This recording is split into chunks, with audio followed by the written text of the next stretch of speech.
Horror कहानियां थी। कौन थी वो? मैं 8 महीने की प्रेग्नेंट थी और अपनी डिलीवरी के लिए अपने मायके गई थी।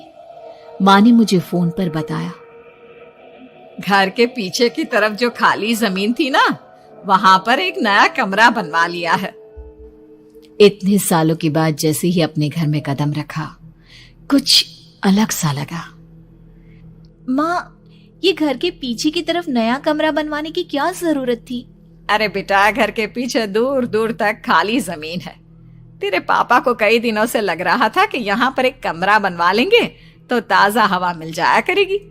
अब तो ये सब छोड़ और चल जल्दी से दूध पी ले। माँ, मैं थोड़ी देर में पी लूंगी, आप सो जाओ। मैंने दूध का गिलास उठाकर उस खिड़की में रख दिया। पता नहीं कब आंख लग गई। अचानक से खिड़की के पल्लों के खड़कने की तेज आवाज आई।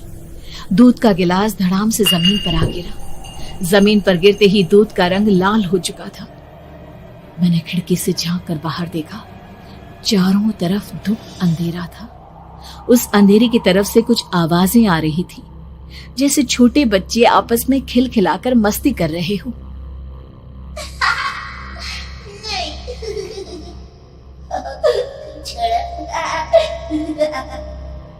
इतनी रात को इतने घनघोर अंधेरे में बच्चों की आवाज कैसे आ रही है? घड़ी में वक्त देखा तो ठीक 12 बजे थे। देखकर मैं सन्न रह गई। बुरी आत्माओं और भूतों की कई कहानियां मैं सुन चुकी थी। वक्त भी कुछ ऐसा ही था। ऊपर से मैं प्रेग्नेंट। सुना था कि ऐसे वक्त में अक्सर बुरी आत्माएं औरतों का पीछा करती है, तो क्या मेरे पीछे भी? पसीने से तरबतर बड़ी मुश्किल से, जैसे कांपते हाथों से मैंने उस खिड़की को बंद किया।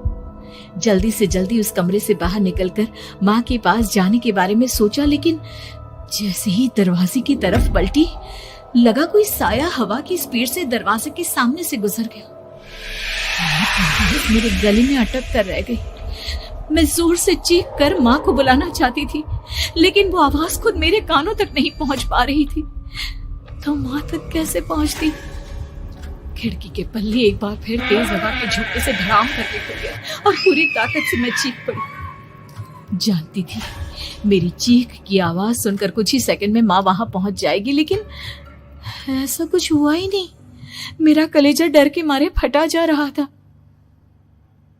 आखिर माँ ने मेरी आवाज क्यों नहीं सुनी? इतनी गहरी नींद में तो माँ कभी नहीं सोती।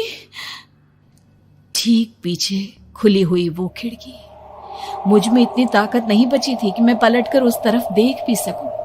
हवा का एक सनसनाता हुआ झोंका उसी वक्त मेरे कानों से आकर टकराया। लगा जैसे किसी ने दबी हुई आवाज में धीरे से मुझसे कहा, चली जाओ यहां से। मैंने दोनों हाथ अपने कानों पर रख लिए और एक बार फिर ताकत लगाकर जोर से चीखने की कोशिश की।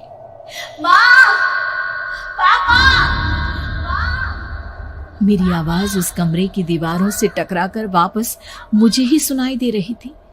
जितनी ताकत के साथ मैंने चीखने की कोशिश की थी, कुछ ही देर बाद उससे कहीं ज्यादा तेज और दर्दनाक चीख मुझे सुनाई देने लगी।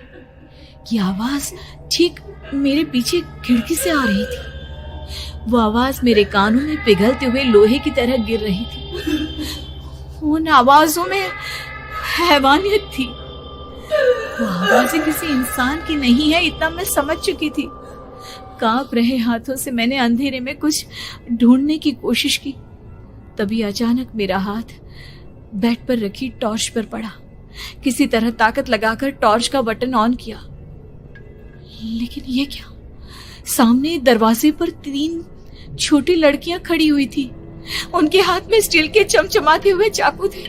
मैं घबराकर लड़खड़ाई और पीछे की तरफ हटी, लेकिन तब तक वो मेरे पास आ चुकी थी। उनकी गर्दन टेढ़ी थी और उनके हाथों के वो चाकू मेरे पेट को निशाना बनाने को तैयार। मैं जोर से चीखी, नहीं, छोड़ दो मेरे बच्चे को, मत मारो, मत मारो, छोड़ दो मेरे बच्चे को। सोनाली, क्या हुआ बेटा? तू इतनी डरी हुई क्यों है? उठ बेटा, क्या हुआ? हड़बड़ाकर मैंने अपनी आंखें खोली। देखा तो दिन निकल आया था। माँ मुझे जगा रही थी। मेरा चेहरा पूरा पसीने से लथपथ था। क्या हुआ बेटा, तुमने कोई बुरा सपना देखा क्या? मैं अभी तक अपने पूरे होश में नहीं थी। वो मेरे बच्चे को मार देगी माँ। वो लड़की मेरे बच्चे को। मैंने घबराकर अपने पेट को छुआ। सब कुछ ठीक था। और वो दूध जो रात को यहाँ पर गिर गया था, उसका रंग लाल हो गया था। माँ ने हंसते हुए दूध का गिलास मुझे दिखाया। तुमने दूध पिया ही नहीं, पूरा का पूरा ऐसे ही रखा हुआ है। तुमसे कहा था ना सोनाली, सेहत के लिए लापरवाही ठीक नहीं बेटा। लेकिन मैंने तो सब कुछ अपनी खुली आंखों से देखा था। ये सपना कैसे हो सकता है?